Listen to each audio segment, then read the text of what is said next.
नमस्कार।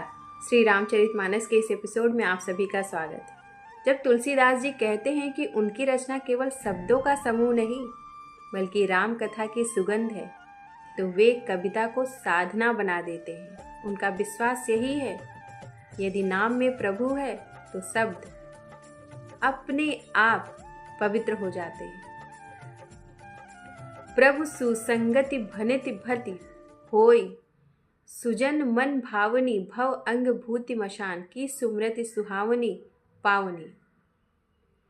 यदि यह रचना प्रभु के संग में है तो सज्जन जनों के मन को भाने वाली होगी। जिस प्रकार शमशान की भस्म भी जब शिव पर पड़ती है तो सुहावनी और पवित्र बन जाती है।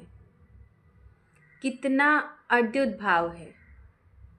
जब शिव की कृपा से राख भी गंगा जल बन जाए तो जो कथा श्री राम के नाम से जुड़ी हो वह तो स्वयं अमृत होगी। यहाँ तुलसीदास जी स्पष्ट करते हैं, मेरी वाणी की सुंदरता मेरे शब्दों में नहीं बल्कि मेरे भाव में है।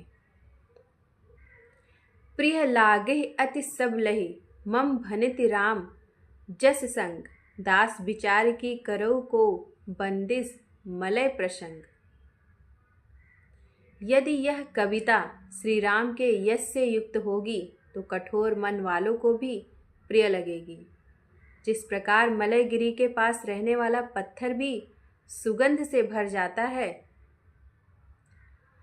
यह दोहा हमें सिखाता है कि राम नाम की उपस्थिति साधारण को भी दिव्य बना देती है, पत्थर हो या मनुष्य।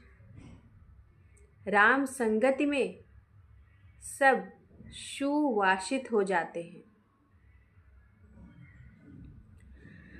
अब मैं एक चौपाई पढ़ने जा रही हूँ। श्याम सुरभि पथ विशद अति गुणत, करहि सब पान गिरा ग्रास सिय राम जस गावहि सुनहि सुजान। जिस प्रकार गाय का दूध सबको पवित्र करता है, वैसे ही श्री राम सीता के यश का गान सब शुद्ध हृदय को पवित्र कर देता है। तुलसीदास जी कहते हैं, भले ही हर कोई गा सके पर केवल वे ही इसका रस पा सकते हैं जिनके हृदय में श्रद्धा और प्रेम हो। मणि मानिक मुकुता ब्रन जैसे, अह गिर गज सिर शोह न तैसे। नृप कुटी तशन तन पाए, लहई समल सुभा अधिकारी।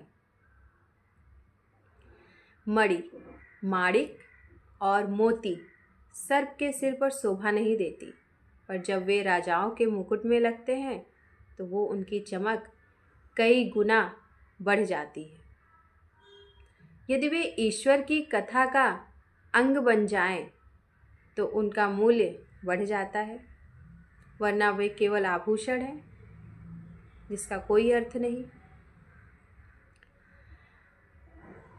तेसहि सुकवि कवित वत कहई, उपजे अनंत आनंद छवि लहई।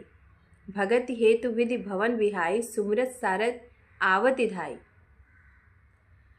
इसका अर्थ है, अच्छे कवि की कविता अनेक रूपों में सुंदरता पाती है और जब वह भक्ति युक्त होती है तो स्वयं सरस्वती भी ब्रह्मालोक छोड़कर उसमें प्रकट हो जाती है।